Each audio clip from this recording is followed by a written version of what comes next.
Sterling hospital અને rotary club દ્વારા વિશાળ વોકાથોન યોજાઈ। સ્ટર્લિંગ હોસ્પિટલ છે રોટરી ક્લબના સહયોગથી કેન્સરના વહેલા નિદાન અને સમયસર સારવાર અંગે જાગૃતિ ફેલાવવા માટે સફળતાપૂર્વક કેન્સર જાગૃતિ વોકાથોનનું આયોજન કર્યું હતું।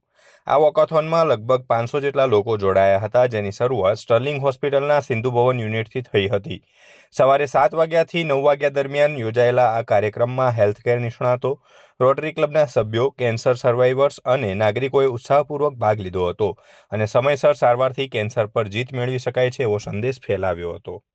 વર્લ્ડ કેન્સર ડે 4 ફરવરી દર વર્ષે જે મનાવીએ છીએ એ નિમિત્તે આજે અમે સ્ટર્લિંગમાં એક ઇવેન્ટ ગોઠવી હતી, જેમાં લગભગ આશરે 450 થી 500 લોકો ભેગા થયા હતા।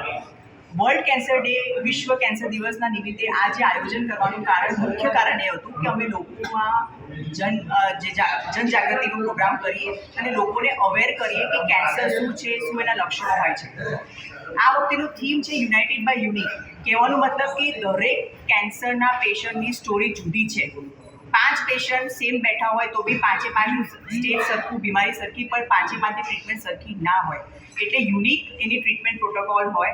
એના માટે બહુ જરૂરી છે કે તમે એઝ અ કેન્સર સ્પેશિયલિસ્ટ આજે હું તમને આ એક મેસેજ આપવા માંગીશ, રાઇટ ફ્રોમ યોર પ્રિવેન્શન। તમારા બોડીને સાંભળો, તમારા બોડીમાંથી આવનારા કોઈ બી લક્ષણો અને ચિહ્નોને ઇગ્નોર ના કરો। વહેલા તબક્કે તમારે તમારા ડૉક્ટર કે હોસ્પિટલની મુલાકાત લેવી જોઈએ, જેનાથી તમે કેન્સરને કદાચ ન નારાયણ થાય તો એક વહેલા તબક્કામાં પકડો, એટલા અમને ફાયદો શું થાય કે અમે તમને સારા રિઝલ્ટ આપી શકીએ।